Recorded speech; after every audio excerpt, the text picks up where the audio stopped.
Bonsoir à tous et bienvenue dans le Grand JT. Tout de suite, le sommaire. Au lendemain de la journée internationale des droits des femmes, nous vous parlons d'un phénomène inquiétant, pas nouveau, mais en plein essor, le masculinisme.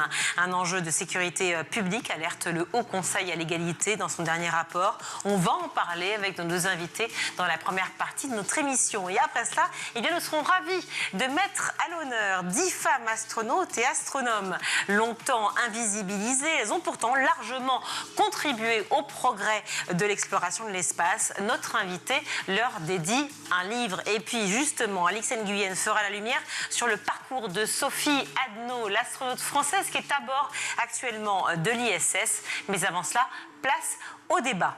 Les théories masculinistes, antiféministes et sexistes se banalisent sur les réseaux sociaux où elles ciblent aussi les jeunes adolescents. Bienvenue dans la manosphère, ça s'appelle comme ça, un réseau de communautés qui défendent donc la cause masculine, le mâle alpha, jusqu'à en devenir totalement misogyne. Cela représente 17% des Français selon le Haut Conseil à l'égalité. Cela veut dire environ 10 millions de Français. Et pour en parler, je suis ravie d'accueillir sur ce plateau Christine Castelin-Meunier. Bonjour. Bonjour. Merci d'être avec nous. Vous êtes sociologue au CNRS. Vous êtes autrice aussi d'un livre qui était paru chez Nathan en 2020 et qui s'intitule « Et si on réinventait l'éducation des garçons ?» Vous étiez assez pionnière à l'époque. On en parlait un peu moins de l'éducation des garçons. On parlait de protéger nos filles et un peu moins des garçons, alors que tout y est, effectivement. C'est tout le sujet. Blandine Métayer, bonjour. Merci également d'être avec nous. Vice-présidente d'Ensemble contre le sexisme, actrice et aussi autrice engagée pour les droits des femmes. Alors, on va parler de masculinisme. Est-ce que vous voulez bien me définir ce qu'est, s'il vous plaît, Christine Castelin-Meunier, le masculinisme?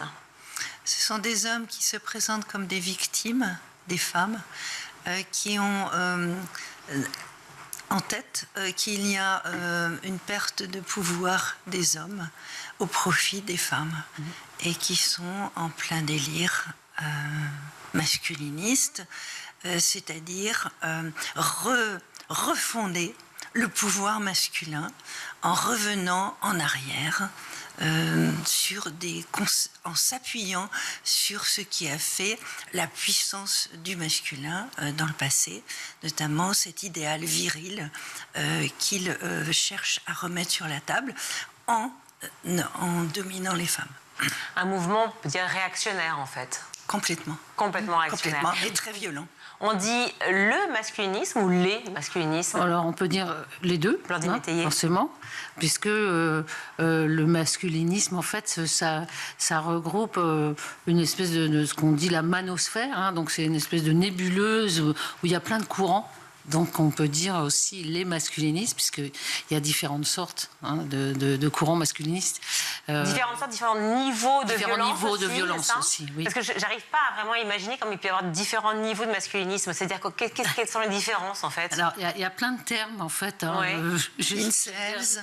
Alors, les incels, oui. Alors, eux, ils pensent que on peut pas... les femmes, ils ne peuvent pas avoir de femmes. Donc ils les haïssent, puisqu'ils ne peuvent pas... c'est de la frustration. Oui, voilà, c'est de la frustration. Mais il y a plein... Ça, c'est la perception qu'ont les femmes, probablement, des incels. Mais eux, quelle perception ont-ils? Ils parlent de frustration aussi? Enfin, oui. Oui, une mauvaise sexualité, par exemple. Ouais. Ils disent que c'est la cause des femmes. Donc, ils ont une conception du corps de la femme qui appartient à l'homme. Voilà, et de la femme objet, et donc elle doit les satisfaire, et c'est l'idée que voilà, elle ne les satisfait pas. Un autre mouvement, c'est l'idée d'un échec, en fait, affectif et sexuel. Oui, c'est ça, voilà. Frustration. Un autre mouvement masculiniste pour qu'on puisse comprendre les différences. Alors, par exemple, il y a le pick-up artist. Ça, je trouvais ça... Alors, dites-moi, ça, je le connais pas. Donc ça, c'est ceux qui vendent des techniques de séduction. Donc, comment, justement, séduire une femme, la harponner, en fait. D'accord. Voilà, pour la mettre, évidemment, dans... Mais tout ça sous la logique de contrôle, de supériorité, toujours.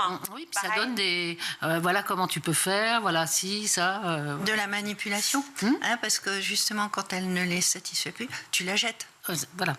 Alors, on pense que c'est nouveau parce qu'on en parle davantage en ce moment, alors qu'en fait, c'est très ancien quand même, ces mots. Ça fait partie du patriarcat, de la domination masculine, donc qui s'accompagnait d'institutions qui généraient tous ces codes, toutes ces normes, et qui ont été vraiment déstabilisées par le mouvement collectif des femmes de 1970, où les femmes là ont obtenu des droits civiques et sociaux qu'elles n'avaient pas auparavant, et aussi obtenu la possibilité de disposer de leur corps et donc aussi de leur sexualité et de la disposer de leur corps, d'une droit de vote, d'une carte bancaire, le choix de faire un enfant. Voilà. Effectivement, c'est pas très nouveau tout ça, malheureusement ça revient. Cette libération de la parole masculiniste, en revanche, elle est assez récente ou pas? Parce que quand on la voit, et notamment avec l'essor des réseaux sociaux, on ne peut qu'avoir l'impression que c'est un mouvement qui prend une ampleur folle en France, en Europe, mais dans le monde entier. Mais ce qui m'a frappé, moi, en 1975, il y a eu le divorce par consentement mutuel. Et il y a eu donc des séparations avec des hommes qui étaient pères et qui n'ont pas eu la garde de l'enfant.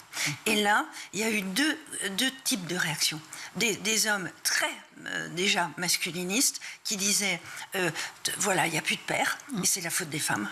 Et il y avait au contraire les autres qui disaient, moi, je souhaite le partage des responsabilités parentales. Hein.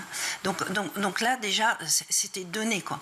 Et ceux qui réclamaient et montaient sur des grues, etc., pour réclamer le droit de garde, eh bien, ceux-là se sont vraiment enfoncés dans tout ce masculinisme. Mais donc on aurait tort de croire que c'est juste un mouvement de jeunes hommes qui sont complètement perdus. Non, c'est très profond. Ça a des racines. Ah oui, bien sûr. Disons que là, en ce moment, il y a on va dire un backlash, un retour de bâton. Oui. C'est-à-dire qu'ils pensent que voilà, le féminisme à tout prix, l'égalité femmes-hommes, c'est pas légitime. Pourquoi on a accordé tout ça? Enfin, il y a une espèce de réaction, quoi. Ça progresse en tout cas dans toutes les couches de la société, à tous les niveaux, à tous les âges. On voit effectivement les jeunes prendre aussi la parole là-dessus. Et ça, c'est vrai que c'est un phénomène qui, pour le coup, me semble assez nouveau, de voir même des mineurs. Oui, tout à fait. Mais c'est pour ça que je me tourne beaucoup vers l'éducation des garçons, avec cette idée qu'il faut changer. C'est que les jeunes garçons sont aux prises avec des paradoxes, des contradictions entre l'idéal viril, et les normes, les codes qui sont transmis comme ça, véhiculés, qui continuent. Mais ils le disent tous, vous avez raison. Voilà. Il faut être fort, il faut pas pleurer, il faut être fort physiquement, être fort mentalement. C'est ça. Pouvoir gérer la maison. Voilà, il y a ça d'une part. L'argent. Cet idéal viril. Et par ailleurs, la culture égalitaire. Et donc là, il y a un malaise identitaire. Mais est-ce qu'il y a un malaise de ces jeunes parce que les parents eux-mêmes ne savent pas répondre à cela? Non, les parents sont féministes. Et c'est ça qui est incroyable. Vous croyez, vous? Non, mais pas Quelle tous. génération? Quand vous dites les parents, c'est-à-dire que moi, il y en a beaucoup. Je fais partie de cette génération-là, par exemple. Je pourrais peut-être même avoir des petits-enfants, mais enfin bon, bref. Est-ce que vraiment, globalement, vous avez l'impression qu'ils sont féministes tous? Il y en a. Oui, il y en a. Non, ce que je veux dire, c'est que, alors même il y en a toujours eu, finalement. Alors même que quand il y a des parents qui sont féministes, le problème, les garçons virent autrement. C'est ça que je veux dire. Voilà. Absolument. Et en fait, moi, on l'explique un peu. On peut l'expliquer par le porno, par exemple, qui a tout envahi. Et quand un garçon de 10 ans voit un film porno, ça le formate d'une façon... là, l'éducation à la limite des parents, même s'ils sont féministes, avec les copains, tout ça, ça va engendrer une réaction. Parce qu'on peut bien dire que dans les films porno, l'image de la femme n'est pas vraiment valorisée. Et souvent, c'est une domination. Oui, la plupart très clairement. Voilà. Tout à fait. C'est important que du coup, les adultes en parlent avec les jeunes.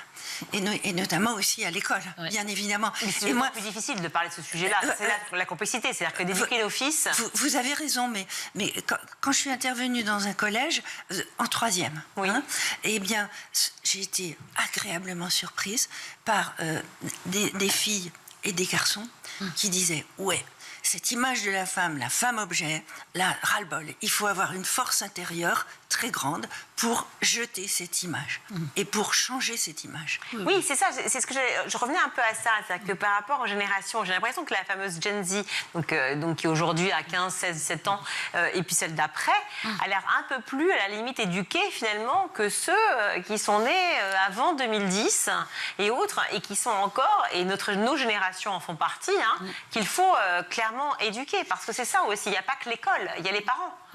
Mais bon, quand on voit les chiffres du HCE, là, du rapport sur le sexisme qui est sorti en 2026, là, de janvier, il y a des chiffres qui font peur. Ça fait très peur, effectivement. D'ailleurs, moi, j'en ai un en fait, c'est une enquête Ipsos avec le Global Institute for Women's Leadership du King's College à Londres. Ça a été réalisé dans 29 pays, dont la France. 31% des hommes de la fameuse Gen Z dont je parle, génération Z, pensent qu'une femme devrait toujours obéir à son mari. Voilà. Et en un an, le sentiment de menace a augmenté de 22%, alerte la Fondation des femmes dans son baromètre 2026. Donc, comme quoi, il y a un vrai retour, mais il y a un retour presque, j'allais dire, une expression ancienne, mais à la mode, c'est-à-dire qu'il faut l'être. Oui, alors, ce qu'on peut dire aussi, c'est que quand ça change, l'histoire, et ça a changé avec le mouvement des femmes. Bien sûr. La situation des femmes a changé. Oui. Mais bien sûr, il faudrait qu'elle change plus. Mais voilà, il y a ce mouvement-là et il y a le retour en arrière. Oui. Voilà. Malheureusement, donc on est là-dedans, dans cette phase-là historique.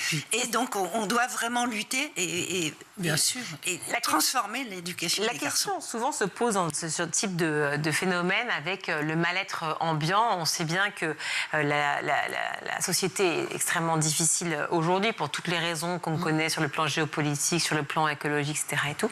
Mais au-delà de ça, est-ce que ces masculinistes ne tirent pas profit du mal-être, notamment de nos jeunes garçons qui sont en pleine construction et qui sont encore un peu en train de tâtonner? Tout à fait, tout à fait. Ils leur proposent des solutions, et puis ils les rassurent. Et puis c'est un peu comme du cocooning, à travers les réseaux sociaux.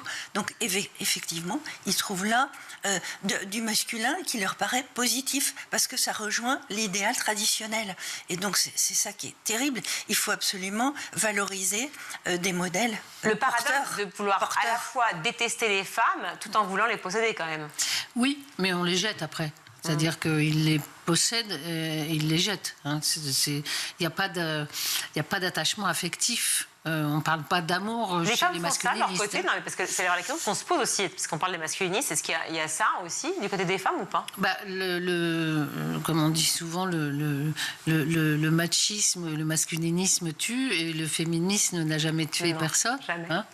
Donc, ou peu, en tout cas. 97% des hommes sont violents. Les violences, sont faites par 90%. Donc c'est la haine des femmes. Je pense pas que chez les féministes, moi, toutes celles que je connais n'haïssent pas les hommes. Pour en revenir effectivement au problème générationnel, quand une crise d'ado s'opère, souvent on est un peu perdu en tant que parent.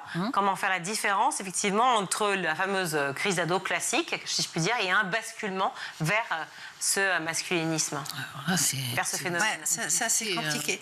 Mais je trouve que vraiment il faut réhabiliter des modèles masculins dans le sens positif du terme. Donc moi je trouve que c'est important de réenchanter le masculin dans le sens... Dans l'Antiquité, l'adjectif viril portait un « e ». Donc ça concernait les filles et les garçons. Ça pouvait porter un « e ». Et donc c'était tout ce qui relève de la vertu morale. Et donc il faut absolument réhabiliter cette notion de vénéror, désir ardent de vivre pour les garçons et pour les filles. Et montrer aussi que du côté des garçons, ça peut passer par autre chose que de la domination, que de la supériorité, que de la discrimination, que les solutions, que du on mépris. va en parler, Christine Castelnau. Moi, j'aimerais juste comprendre déjà comment ça se crée, comment on tombe dedans, parce qu'on parle de crise d'adolescence, on parle de réseaux sociaux, on parle de parents qui ne sont pas forcément eux-mêmes éduqués, on parle d'école qui fait ce qu'elle peut, parce que elle doit faire 3 cours d'éducation, donc des VARS par an. C'est l'addiction aux réseaux sociaux. Et des sollicitations pornographiques. Et les sollicitations du Parce que le problème aussi, c'est que, par exemple, un ado va chercher, je sais pas, un cours de boxe. Bon, ben, il va pouvoir tomber aussi sur un site masculiniste. Un petit garçon, même de 8 ans, il cherche un renseignement sur les chats et les chattes. C'est du porn squatting. Il va tomber sur des sites pornographiques. Donc il faut aller chercher les plateformes, il faut les réguler sur les plateformes, c'est ça qu'il faut faire. Bien sûr. Oui, et puis, parce qu'on l'a fait effectivement sur, là maintenant interdit à partir de, je crois, septembre prochain, les réseaux sociaux moins de 15 ans, interdit par le président de la République. Il y a aussi eu des amendements qui ont été faits par rapport aux GAFAM, mais ça n'avance quand même pas assez et suffisamment sur la notion effectivement de violence, sur cette régulation. Comment faire pour que ces discours de haine soient enfin punis, pour que... Il faut aussi que les adolescents aient des activités en dehors de la maison, c'est-à-dire hors de leur chambre, où là, tout le monde pense qu'ils sont en sécurité, alors que non, pas du tout. Autrefois, les garçons étaient dans la rue. Encore faut-il qu'ils aient les moyens. Le problème, si vous voulez, c'est en termes d'inégalité sociale, on n'a pas tous les mêmes chances dans la vie pour pouvoir aller effectivement hors chez soi, hors des murs, ne pas être figé dans les sports, dans oui, mais c'est la complexité. Il faut qu'il y en ait autour. Vous avez raison. Et le sport, c'est pareil, on peut retrouver ce même type de discours, on l'a bien vu. Tout à fait. Mais il faut voir aussi que ceux qui font de la muscu et tout, et là, il y a une thèse là-dessus, d'un doctorant, en fait, c'est aussi pour s'affirmer un peu comme ça d'emblée dans la différence, dans ce que j'appelle un peu l'identité, la plastique identitaire, c'est-à-dire qui éventuellement va aussi les dispenser de rouler des mécaniques, parce que voilà, leur corps s'affirme en masculin. Blandine Métayer, vous êtes vice-présidente d'Ensemble contre le sexisme. Vous avez fait porter aussi, alors je ne peux pas dire une loi, mais en tout cas, pareil, un amendement qui a permis à ce 23 janvier d'exister. 25 janvier. 25 janvier. On a obtenu, on s'est battu depuis 2017 pour obtenir une journée nationale contre le sexisme. Et on l'a obtenu en 2023. Voilà, le président Macron nous a accordé cette journée nationale. Lorsque vous parlez masculinisme avec le président ou avec d'autres personnes qui sont nos référents, qui font partie du gouvernement, est-ce qu'ils sont sensibles à la problématique de la régulation des plateformes, justement? Oui, je pense qu'ils sont sensibles. Maintenant, il faut que ça se mette en place. Nous, on le réclame. On a réclamé donc, pendant des années une journée nationale contre le sexisme parce que ça nous semblait le terreau de toutes les violences. Ça commence par là.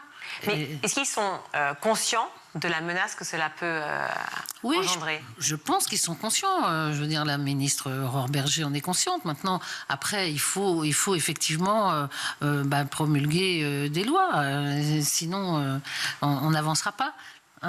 Alors, nous, on réclame, on travaille, mais il faut que ça avance. Vous avez fait récemment une campagne d'affichage dans l'espace public, les métros, destination des jeunes. Vous allez les voir apparaître ces affiches. Cette femme qu'on violente, et si c'était ta pote? Cette femme qu'on dénigre, et si c'était ta mère? Cette femme qu'on violente, et si c'était ta sœur? Oui. Est-ce que ça a marqué? Est-ce que vous avez des retours? Oui, alors on a vraiment voulu cette année faire une campagne grand public et qui touche au cœur. C'est-à-dire qu'on s'est dit, comme en plus on ciblait beaucoup les jeunes, c'est-à-dire qu'il y avait aussi, et si c'était ta collègue, et si c'était... voilà. Mais il y avait surtout ces trois que vous venez citer, parce qu'on voulait justement toucher les jeunes et leur mettre les chiffres dessous. Alors ça a été très vu, on a été très soutenus, vraiment merci à tous les médias transport, on était dans les centres commerciaux, j'ai trouvé ça remarquable, on a eu des partenariats formidables qui nous ont soutenus gratuitement, et puis la campagne on l'a faite avec l'agence NUD qui a fait un boulot extraordinaire. Là on en sort une autre, pour le 8 mars on en a sorti une autre, vous pourrez aller voir, et là c'est des trophées, on remet des trophées, mais bien cabossés. Ah bon, comme trophée? trophée. Oui, le trophée du masculinisme, du sexisme et de l'agisme, voilà, avec des chiffres aussi. Et c'est des espèces de coupes. Hein. Il y en a une, évidemment, comme c'est sur les féminicides qui dégoulinent de sang. Enfin, c'est assez... Alors, on fait des campagnes d'affichage. Vous parlez du président, effectivement, donc, et de cette journée du 25 janvier contre le sexisme qui a été mise en place depuis 2023. Vous parlez d'Aurore Berger. Laurent Nunez, le ministre de l'Intérieur, devant l'Assemblée nationale, qui dit « La mouvance incel se développe dans notre pays et elle est suivie par les services de renseignement français ». Donc, est-ce qu'on peut dire aujourd'hui que l'État a conscience du phénomène et de la menace réelle? On ne peut pas l'ignorer. Hein. Oui. Malheureusement, j'ai peur qu'ils attendent qu'il y ait véritablement du terrorisme qui se développe, qui se généralise du côté des masculinistes. Alors, terrorisme, excusez-moi, c'est peut-être pas le mot, mais enfin, en tout cas, des violences gravissimes, notamment des féminicides, il y en a... Je dirais presque, enfin il y en a toutes les semaines, donc voire tous les jours. Donc en fait, tous les 3 jours. Voilà. Donc non, mais il y a eu quand même des jugements qui ont été taxés de terroristes de la part de masculinistes. Donc c'est pour ça que je dis ça. Comme quoi comme jugement? C'est-à-dire notamment des jeunes qui étaient arrivés au collège avec des couteaux et avec une liste de femmes à menacer et à qui régler son compte. Hein. Donc j'ai peur qu'on attende que ça se développe pour prendre des mesures. Voilà, j'ai peur de ça. C'est pour ça que je pense que aussi les interventions en profondeur, voilà, au niveau de l'éducation, et notamment favoriser l'intelligence émotionnelle, l'empathie, la théorie de l'esprit du côté des garçons, dialoguer avec eux, favoriser le dialogue entre les filles et les garçons, entre les hommes et les femmes, pour que tout ça change. Le Haut Conseil à l'égalité recommande la création d'un observatoire national du masculinisme et de ses radicalisations. Qu'est-ce que vous en pensez? Oui, tout ce qui pourra concourir à vraiment identifier, cerner le problème et puis après justement y remédier est excellent. Enfin, j'entends effectivement qu'on se dit il faut tout prendre, mais est-ce que à force de prendre tout et se dire oui, ok, on crée, justement rien ne se fasse? Est-ce que ça va pas être juste de la surface? C'est ça la question. Parce qu'un observatoire, il fait quoi après? L'observatoire est puni ou pas? Non, l'observatoire va rendre son compte rendu. Et à partir de là, effectivement, il faut agir. Il faut qu'il y ait... Et rendre public et développer des actions. Bien sûr. Et puis par ailleurs aussi, moi je trouve que c'est important de mettre en scène des hommes positifs. Bien sûr. Ils le font aujourd'hui. Parce que Bruno Solo, aujourd'hui, qui est un comédien qui est même inconnu, a pris beaucoup la parole sur ce sujet. Voilà, bien sûr, il faut des modèles positifs pour les garçons. Et pour les hommes, et pour combattre tout ça. Qu'il faut des rôles modèles pour les femmes, il en faut aussi pour les hommes, dans le bon sens. C'est-à-dire que, vraiment, moi, je dis toujours aux hommes, les hommes me disent, qu'est-ce qu'on peut faire? Je dis, mais soyez nos alliés. Engagez-vous. Heureusement, ils sont nombreux à l'être quand même. Hein. Oui, mais soyez nos alliés. Dites haut et fort aussi. Mais c'est la façon. Donc, pour parler de Bruno Solo, il disait plutôt que de protéger nos filles, éduquons nos fils. Ça a été un slogan finalement. Hein. Est-ce que c'est ça aussi vraiment, la façon dont on éduque nos garçons? Dès la naissance, Judith Butler le dit très bien. Le regard porté sur la fille ou sur le garçon n'est pas le même. Parce que parce qu'il y a tout de suite des représentations qui se mettent en place et qui génèrent des comportements, des attentes, des aspirations qui ne sont pas les mêmes pour les garçons. Mais est-ce qu'il faut qu'on se coupe du genre ou est-ce que c'est seulement une notion par rapport à la violence dont il faut s'écarter? Non, il faut aller vers l'égalité des conditions et en même temps le respect des différences. Bien sûr. Bien sûr. Mais évidemment. Et je pense qu'il faut... Moi, je sais que quand j'étais petite, il y a longtemps, on jouait garçons et filles dans la cour de récréation. On faisait des jeux ensemble. Et puis tout le temps. Et puis maintenant. Maintenant, il y a les garçons qui prennent d'ailleurs une bonne partie de la cour de récréation. Mais c'est en train de changer, ça, effectivement. Oui, mais bon, progressivement. Ils sont pas... Je pense que s'ils font des activités, s'ils font du sport ensemble, s'ils font des choses ensemble... ça arrangera aussi les choses. Là, c'est trop séparé, quoi. On sépare de plus en plus.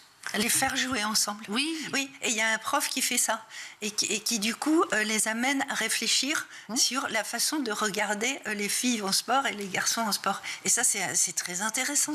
Donc il faut aller vraiment dans ce sens-là pour transformer les représentations qui circulent aujourd'hui partout dans les médias, etc., sur ce qu'on a dit, l'homme fort, dominateur, supérieur. L'impact aussi des rôles, c'est des modèles qu'on a aussi. Et arrêter aussi de regarder les garçons d'une certaine façon. Parce que moi, il y a des petits garçons qui me disent les filles, elles sont chouchoutes, pas moi. Et quand on fait... Et on nous traite de sales, entre guillemets, de bordéliques, de bagarreurs, alors même que... Mais non, on ne l'est pas. Mais c'est comme si on nous poussait à l'être. Et donc, ils trouvent que les éducateurs sont gentils avec les filles, pas avec eux. Et que quand un garçon fait une bêtise, c'est tous les garçons qui sont punis, qui sont mis en rang. Enfin, il y a un peu comme des règlements de compte qui sont inadaptés. Des stéréotypes. Voilà, exactement. Il faut lutter contre les stéréotypes. Bien sûr. Moi, l'autre jour, j'ai une amie, elle a un petit garçon de 5 ans et qui lui dit oh là là, la maîtresse aujourd'hui, elle nous a mis chacun d'un côté et de l'autre. Elle a dit les petites princesses d'un côté, les garçons de l'autre. Bon, tout est dit. Tout est dit. Voilà. Merci beaucoup, Blandine Métayer, vice-présidente d'Ensemble contre le sexisme, actrice et autrice engagée donc, pour les droits des femmes. Christine Castelin-Meunier, vous êtes aussi engagée pour les droits des femmes. Vous êtes sociologue au CNRS et autrice de ce livre que vous pouvez toujours retrouver. Et si on réinventait l'éducation des garçons, c'est chez Nathan. Merci à vous deux. Merci. On marque une courte pause dans le Grand JT et évidemment, on se retrouve.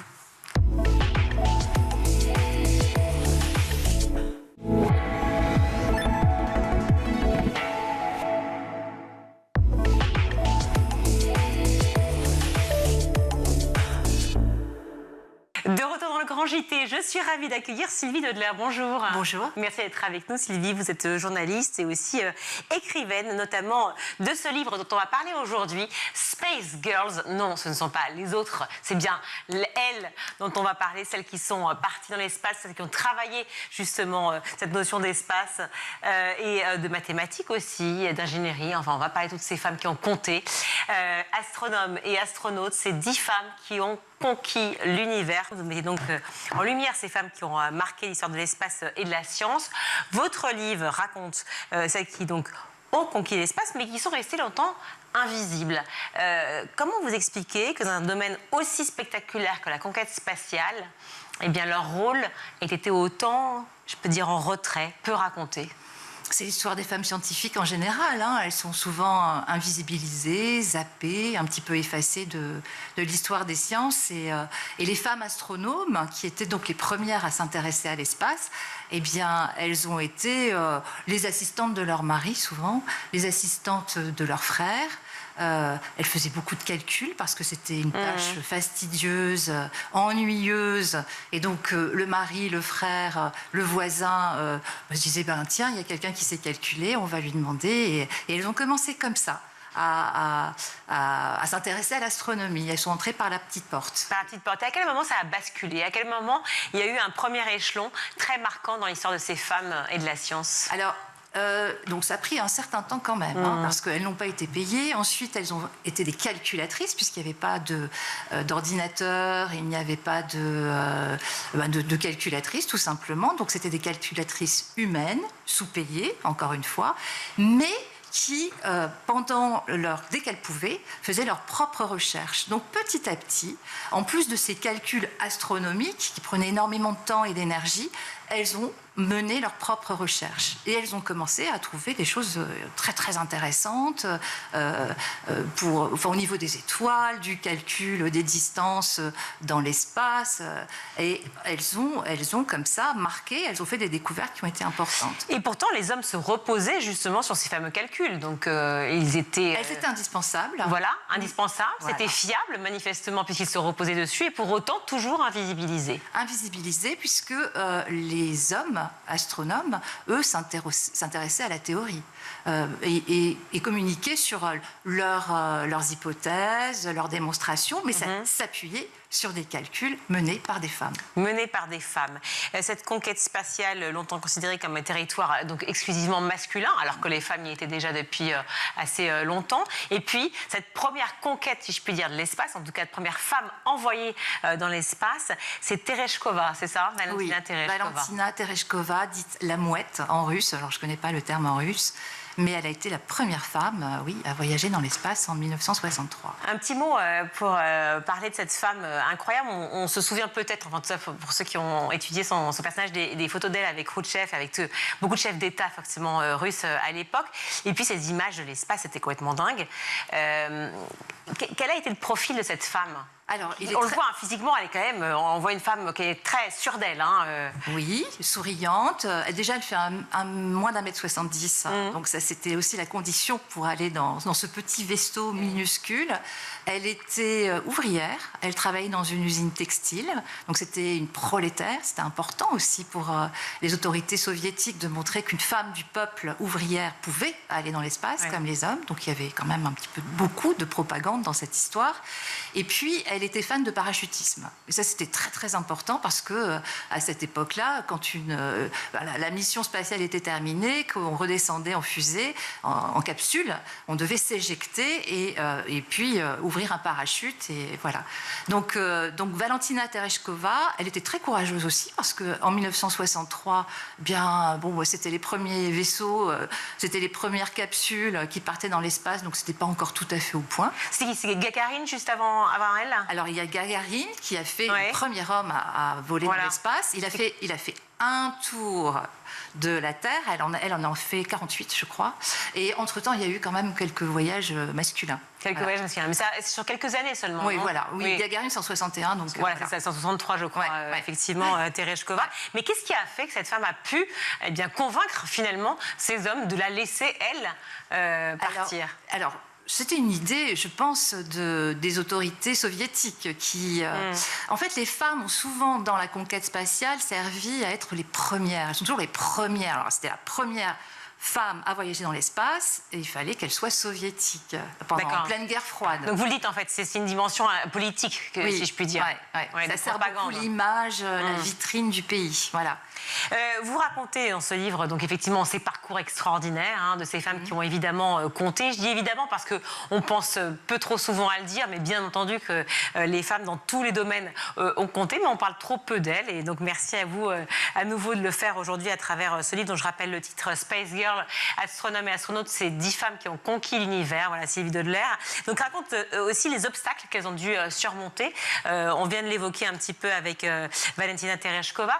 Il y en a eu d'autres, bien entendu, depuis. Le déclic, est-ce que ça a été, pour écrire ce livre, évidemment, le départ récent de notre dernière astronaute ? Complètement. Moi, j'ai appris, comme tout le monde, il y a près de 2 ans, qu'une Française allait être envoyée dans l'espace, dans la station internationale, dans l'ISS. Et je me suis intéressée à ce qu'on disait d'elle. Et de fil en aiguille, je me suis intéressée aussi aux femmes astronautes. J'ai voulu savoir si elles étaient nombreuses, quelles avaient été les pionnières, est-ce que ça avait été difficile. On parlait là de Valentina Tereshkova.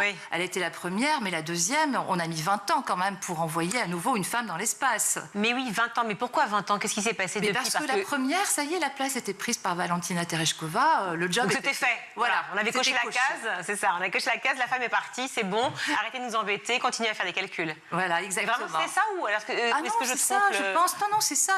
Voilà, on a envoyé la première. C'était quand même, une mission politique quelque part, et de propagande. Donc voilà. Et en fonction des pays aussi, parce que là, on parlait effectivement de Tereshkova qui était bien russe, c'est d'origine. Oui. Voilà. La deuxième était de quelle origine, vous savez ou pas vous souvenez ? Alors la deuxième était russe aussi. Russe aussi, d'accord. Et puis ensuite la première américaine. Voilà, Sally Ride, en 1983. Et là aussi, c'est un grand événement. Elle porte le nom en plus, Oui. Voilà. Ouais. Ça aussi, un événement énorme, parce que la conquête se fait aussi, effectivement, on parle de politique. On sait bien, eh bien l'affrontement qu'il y avait entre les États-Unis et la Russie, enfin l'URSS à l'époque, effectivement. Et donc, c'est aussi ça, la conquête de l'espace, la conquête politique se fait aussi par ce biais-là à l'époque. Ah oui, complètement. Mais alors, donc, la pauvre, elle a subi des rafales de questions très sexistes. Hein. Comme quoi, par exemple? Enfin, est-ce que vous n'avez pas peur pour vos organes reproducteurs, par exemple? Est-ce que vous ne craignez pas s'il y a une difficulté d'éclater en sanglots, par exemple? Il y a aussi... Qu'est-ce qu'elle a répondu à cela? Vous avez eu les réponses ou pas? Oui, alors c'est filmé, je me souviens plus. Non, elle a dit qu'elle ne comprenait pas pourquoi on ne posait pas la question à son commandant de bord. Bien sûr. Enfin, elle a haussé les yeux au ciel, mais voilà. Et puis surtout, enfin, les ingénieurs de la NASA lui ont préparé aussi une trousse de toilette, enfin et puis une trousse de maquillage. Une trousse de maquillage. Ah oui, une jupe aussi, non? Non. Non, mais parce que autant rire de ce sexisme. Stéréotypes, préjugés, bien entendu. Donc effectivement, vous le dites, hein, à la fois à travers l'attitude, le look même. Enfin, c'est complètement dingue. Les émotions. On parlait beaucoup à ces femmes-là à l'époque et c'est ma question encore maintenant peut-être, justement, de l'aspect émotionnel du fait de partir dans l'espace, bien plus qu'à un homme. Alors, j'ai surveillé justement un petit peu ce qui se disait autour de Sophie Anno et les questions posées. J'ai pas trouvé qu'on faisait... On l'a pas... Enfin, elle parle de ses émotions. Mais c'est bien, parce que maintenant, par exemple, Thomas Pesquet l'a fait beaucoup aussi, de raconter son émerveillement, etc. Donc, elle le fait. Et je trouve qu'elle encourage les filles aussi beaucoup à suivre, voilà, à viser les étoiles, à poursuivre leurs rêves. Donc ça, c'est très bien. J'ai pas eu l'impression qu'on faisait une différence. Alors, vous avez l'impression que c'est l'ère post-MeToo qui fait ça? Alors, ceci dit, sur les réseaux sociaux, je ne sais pas si on a observé ça aussi, il y a eu à un moment donné une vidéo fabriquée par IA où on voit Sophie Anno qui fait quand même la vaisselle dans la capsule, dans la station internationale, ce qui est complètement faux. C'est impossible d'ailleurs de faire la vaisselle, c'est un peu idiot. Toutes les gouttes d'eau. Il y a beaucoup de choses qui sont sur les réseaux sociaux. Est-ce que c'était vraiment une vision sexiste ou pas? Bon, plus qu'une... Voilà. On ne va pas non plus faire de faux procès, effectivement. Mais on le voit, hein, donc des stéréotypes de genre permanents, effectivement, pour ces femmes. Vous avez brossé donc 10 portraits. Vous auriez pu faire peut-être plus ou moins. Pourquoi ces 10 personnes-là, ces 10 femmes choisies? Alors, c'est une question de format aussi. Je ne voulais pas en faire trop. Et je voulais que chaque femme dont je parlais puisse illustrer aussi une difficulté, un obstacle vécu par ces femmes scientifiques. Donc, ça peut être, voilà, enfin, déjà, faire des sciences, tout simplement. C'était impossible. Et oui, parce que mathématicienne, effectivement, ingénieure, pilote d'essai, il y a beaucoup d'autres profils. Oui, tout à fait. Bien sûr, dont vous parlez. Et puis aussi, il fallait montrer aussi qu'elles ont eu des difficultés à étudier les sciences, à suivre, à faire des études scientifiques. C'est toujours un petit peu difficile d'ailleurs aujourd'hui. C'est pas difficile en soi, mais les femmes, elles sont peu nombreuses. À l'époque de Cecilia Payne, par exemple, elles n'avaient pas de diplôme. Elles avaient une équivalence de diplôme qui disait, un papier qui disait, voilà, si vous étiez un homme, vous auriez eu votre licence. Pour les jeunes femmes aujourd'hui, les jeunes filles aussi, de retrouver ces figures emblématiques qui, comme ça, sont allées dans l'espace, ou en tout cas ont étudié effectivement l'espace, ont fait de grandes études de mathématiques. C'est important pour vous, les modèles, les rôles modèles ou pas? Alors, oui, c'est très important. Moi, j'ai l'impression qu'il faut faire feu de tout bois, de toute façon, pour motiver. Pour motiver les filles à aller dans le domaine des sciences. Là, ce sont des pionnières. Hein. Ce ne sont pas des génies, elles ne sont pas exceptionnelles, elles sont particulièrement obstinées, je trouve. Ça, c'est une qualité. Et puis aussi, moi, ce qui m'intéresse dans ces parcours, c'est de montrer toutes les forces en présence pour les empêcher de faire les sciences. Voilà, on nous dit parfois, il y a peu de femmes scientifiques en fait, ça doit vouloir dire quelque chose. Oui, ça veut dire qu'on les a empêchées de faire des sciences, tout simplement. Voilà pourquoi elles sont si peu nombreuses. Oui, on rentre encore finalement cette société dans des propos qui sont quand même assez sexistes, qui sont dans l'idée qu'on ne pourrait pas, plutôt que, enfin qu'on ne pourrait pas, par déficience ou incapacité, plutôt que par empêchement. Or, c'est la société finalement. Est-ce que notre culture populaire, et c'est ma question, ne doit pas encore faire un effort pour évoluer justement? Oui, bien sûr, à tous les niveaux, au niveau des parents aussi, qui sans s'en rendre compte font parfois une éducation un peu différente selon ils ont un garçon ou une fille, avec les jouets, avec très vite, à l'école aussi. Enfin, à l'école, ça vient aussi très vite. Et puis peu à peu, les filles intègrent le fait qu'elles ne sont pas faites pour les sciences, qu'elles sont moins bonnes en sciences. Ce qui est faux, hein. Mais voilà. Plus les chiffres le prouvent, effectivement. Voilà. Elles intègrent dans les petites classes. Non, mais c'est vrai, les filles sont meilleures dans les petites classes. Ce sont les chiffres qui le disent, hein, en sciences que les garçons. Et puis après, il y a quelque chose qui s'inverse. Est-ce la société ou pas? C'est toute la notion de débat, effectivement, sur ce sujet. Oui, vous avez raison. Ça vient très tôt, alors qu'au départ, ils ont l'air d'être à égalité, ces petits garçons et ces petites filles. En tout cas, juste pour ces fameux chiffres, hein, les femmes restent minoritaires dans certains métiers scientifiques. En France, elles représentent 24% des ingénieurs. Donc voilà, les chiffres parlent d'eux-mêmes. Là, je parle après, mais avant, effectivement, en termes d'intérêt pour les maths et les sciences, c'est très important. Un petit point juste, dernière petite question sur le côté international, parce qu'on remarque souvent que les métiers scientifiques sont souvent effectivement portés, on dit à l'international, ce qui ne veut rien dire, hein, mais en tout cas dans les pays souvent en dehors de l'Europe. Au Maroc, par exemple, 42% des diplômés en ingénierie sont des femmes, alors qu'en France, eh bien, les femmes, je le disais, représentent 24 à 26% des diplômés ingénieurs.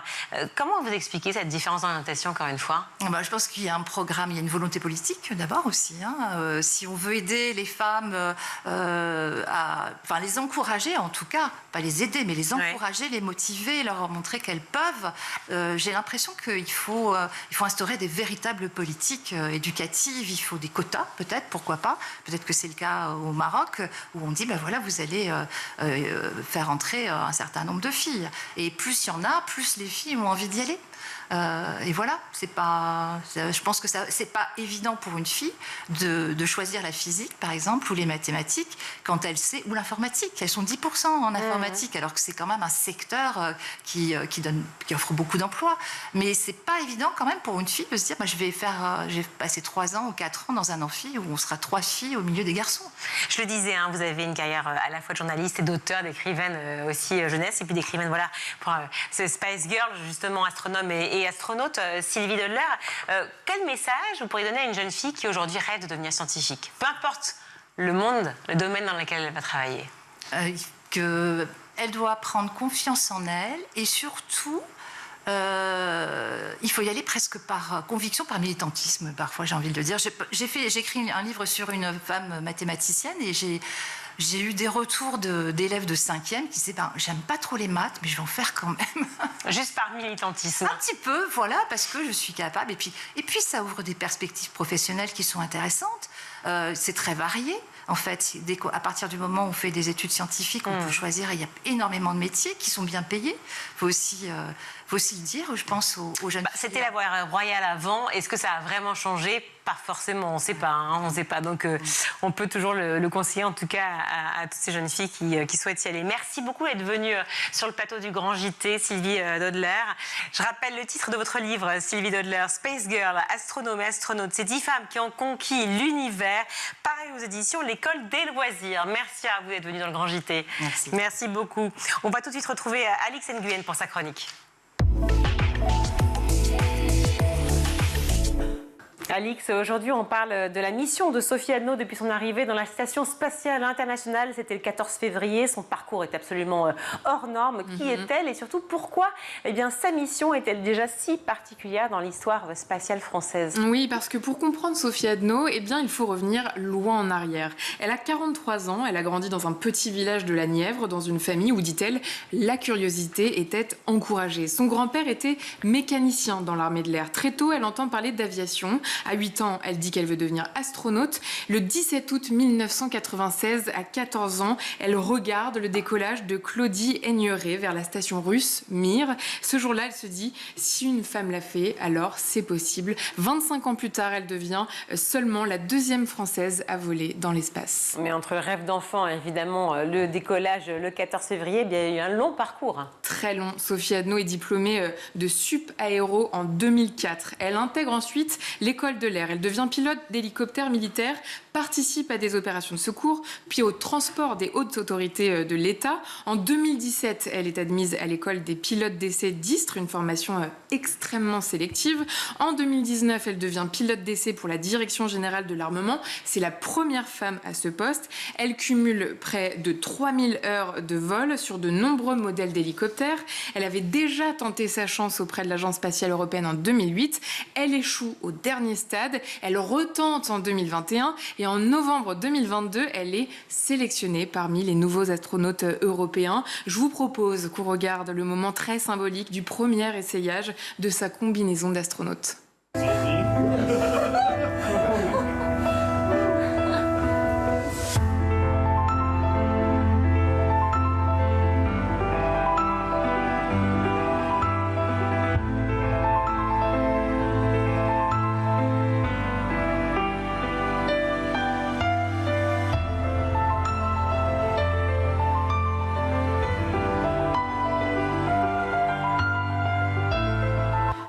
Un rêve d'enfant qui devient concret, Virginie. Absolument. Et puis sa formation a été particulièrement rapide, non? Oui, et c'est un point important. Elle obtient son brevet d'astronaute en avril 2024. Un mois plus tard, elle est déjà désignée pour une mission en 2026. Soit à peine 2 ans et 10 mois après, entre sa sélection officielle et son départ. C'est selon l'Agence spatiale européenne un record de rapidité par un astronaute européen. Sa préparation s'est déroulée en Europe, puis au centre spatial Johnson de la NASA à Houston. Entraînement technique, simulation d'urgence, stage de survie en milieu isolé. Elle a expliqué que le vol spatial est particulier. On ne peut pas faire de répétition générale le jour J. Tout doit fonctionner du premier coup. Le jour J, c'était le 13 février donc.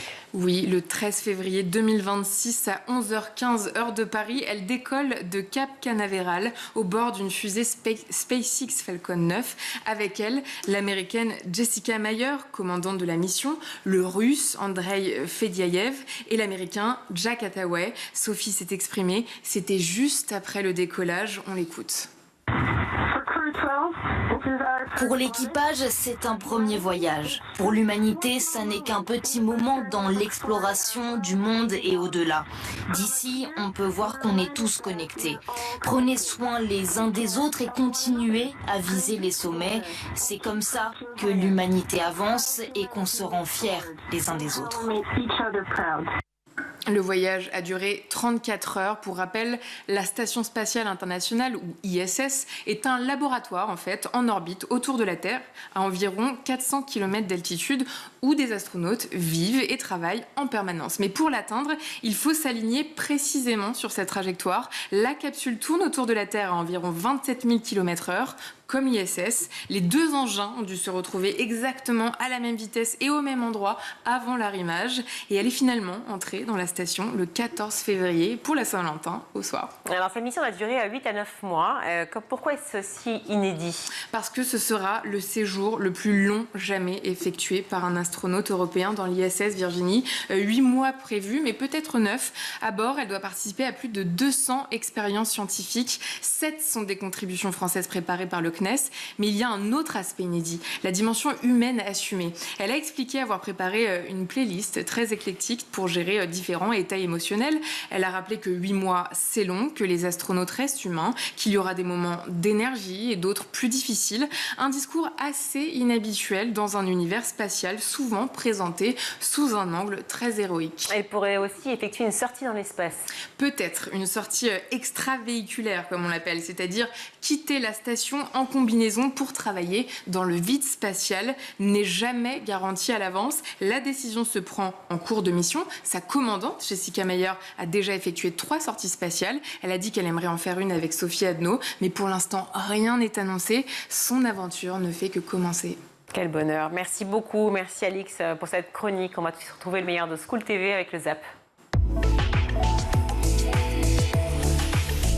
J'avais pas forcément d'a priori sur les EHPAD, c'était un endroit pour les personnes âgées qui n'ont pas forcément de famille. Et là, elle a... Malgré les scandales, voilà, ça, exactement. Des questions dans la presse aussi. Hein. Oui, et puis il y a des endroits très bien, j'imagine, mais voilà, c'est pas de partout pareil. Bien sûr. Et donc mamie a été contrainte d'aller dans un EHPAD pendant 1 mois.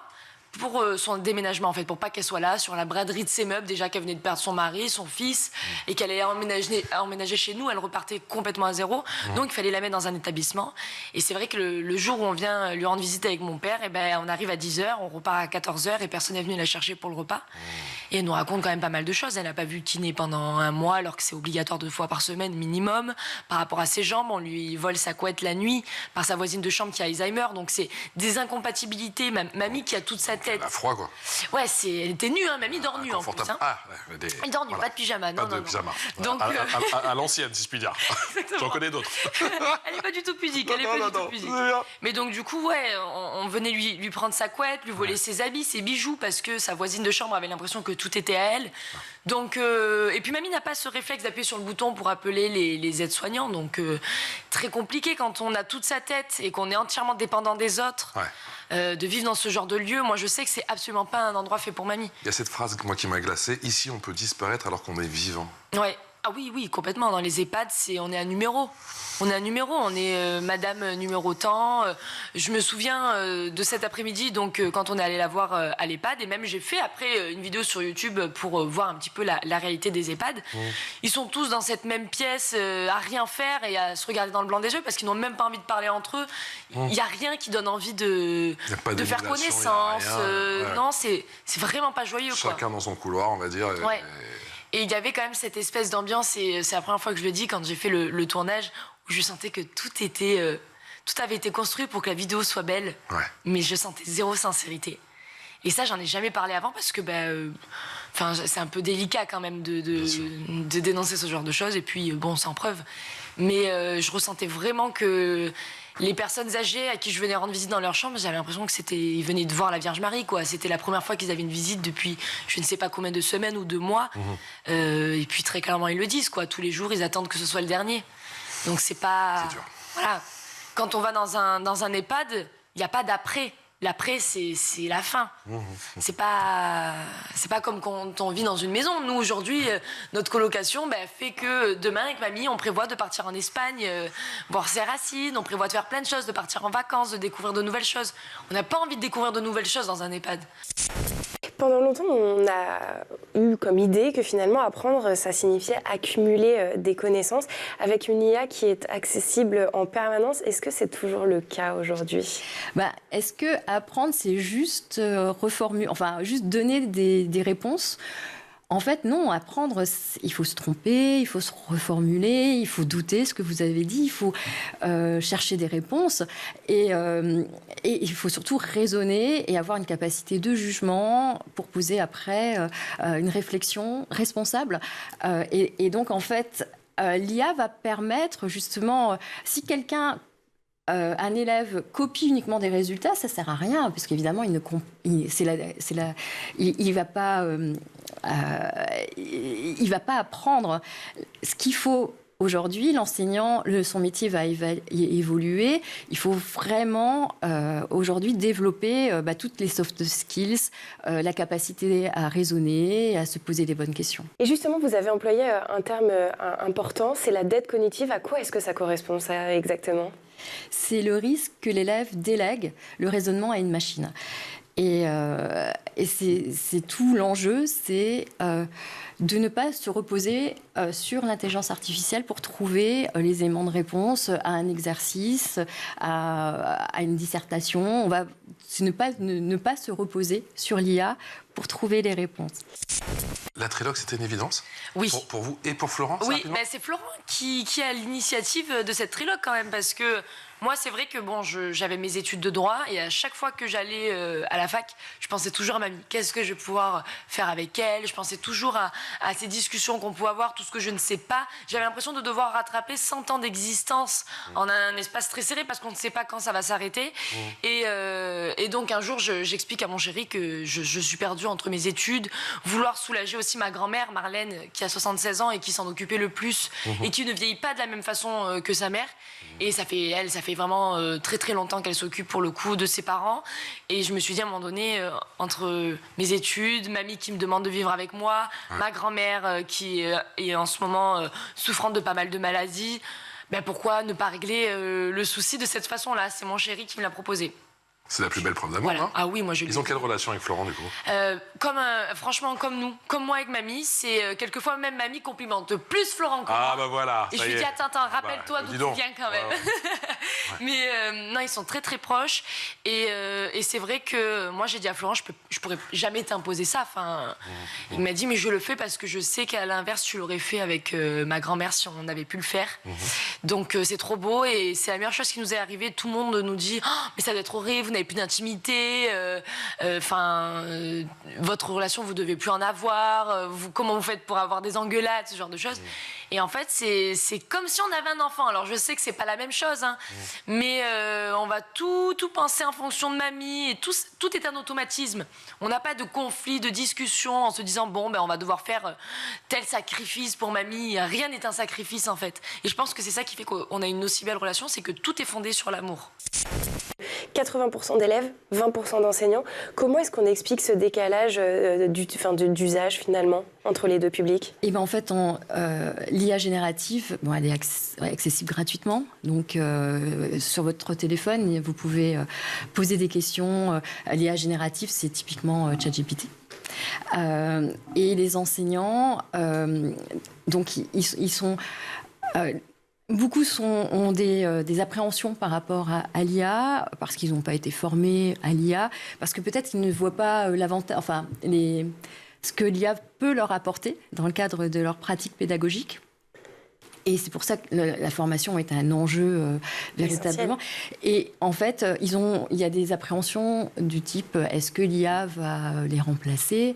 Ce qui n'est absolument pas possible de remplacer un enseignant. Au contraire, l'IA met l'enseignant au cœur de la pratique pédagogique où il faut utiliser l'IA comme un outil, comme un autre, et permettre justement aux enseignants de se focaliser plus sur la relation pédagogique, sur la responsabilité pédagogique, sur comment on va former les citoyens de demain à être des citoyens qui vont avoir un esprit critique, plus axé sur le raisonnement et la créativité, et l'autonomie et la relation humaine en fait.